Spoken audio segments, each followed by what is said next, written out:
ఆయన పరిశుద్ధాలయమునందు దేవుని స్తుతించుడి.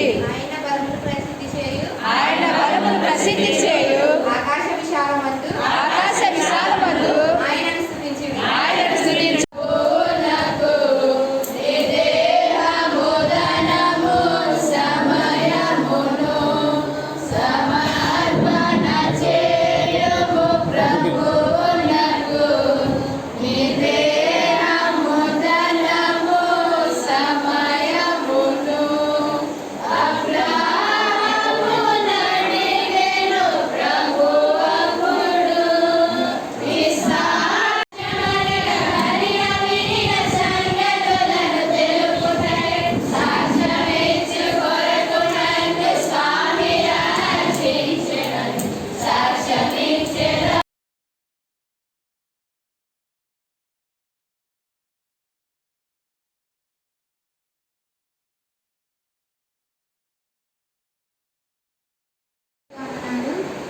అపోస్తల కార్యములు 2వ అధ్యాయం 43వ వచనం నుంచి 47వ వచనం. అప్పుడు ప్రతివానికి భయం కలిగెను, మరియు అనేక మహత్కార్యములను సూచక క్రియలను అపోస్తలుల ద్వారా జరిగెను.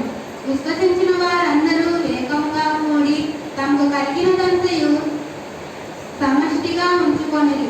ఇదియు కాక వారు తమ నిలబడుతూ ఉండగా నీ మాట నా నోట నుంచి నీ పిల్లలందరికీ కావలసిన ఉన్నత ఉపదేశాన్ని మీరు అనుగ్రహించమని, వినగల చెవులు, గ్రహించగల మనసు వీళ్ళందరికీ అనుగ్రహించమని యేసునామములో వేడుకొనుచున్నాము తండ్రి. మీకు అందరికీ ప్రభు పేరిట హృదయపూర్వకంగా వందనాలు. చదివిన వాక్య భాగంలో దానికి ముందు నుంచి మనం చదువుదాము ఒకసారి. 37వ వచనం నుంచి అది చదవక మునుపు ఈరోజు నా అంశం ఏమిటంటే, బాప్తిసం పొందిన దేవుని పిల్లలు ఎలా ఉండాలి. బాప్తిసం చెప్పసారి, బాప్తిసం పొందిన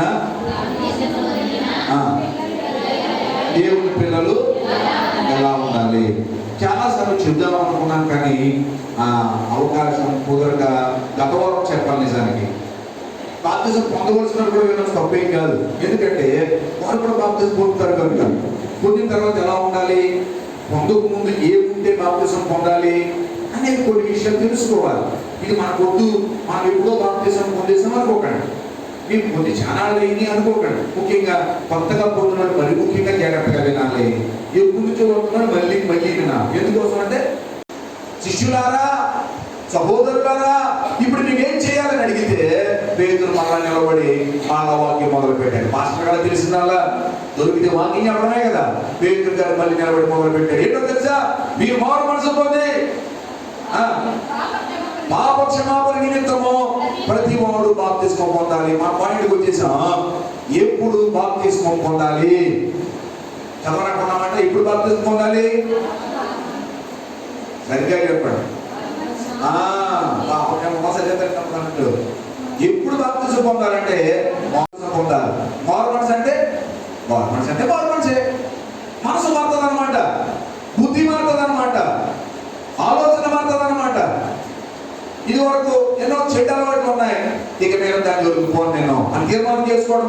నిర్ణయం చేసుకోవడం మారు మనసు అంటే.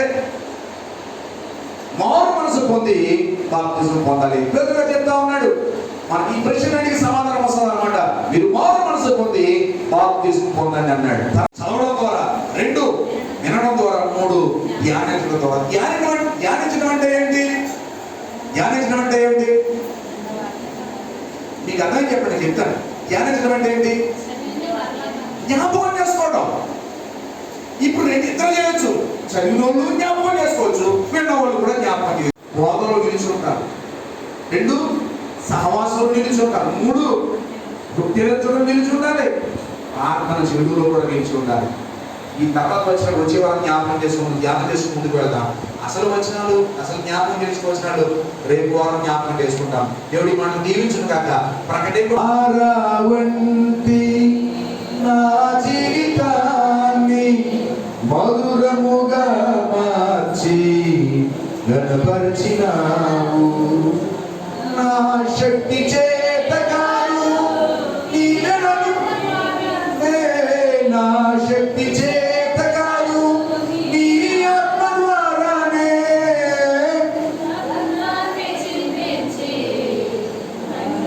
చేశావు. ప్రతి ఒక్కరిలో ఒక విత్తనం వలె నాటబడి మొలిచి ఎదిగి ఫలాలు కలిగి ఆయన మా జీవితంలో బ్రతకడానికి సహాయం చేయండి. నిజమైతే నన్ను మిగిలిన వర్తమానం బాగా వచ్చి వారు ధ్యానం చేయడానికి అవకాశం దాయించండి. వచ్చిన వారందరినీ దీవించండి. పాటలు పాడిన వారిని దీవించండి. ప్రార్థన చేసిన వారిని దీవించండి. వాక్య పట్ల నడిపించిన వారిని దీవించండి. ఆయన వాక్యం విన్న వారిని దీవించండి. సాక్ష్యం ఇచ్చిన వారిని దీవించండి.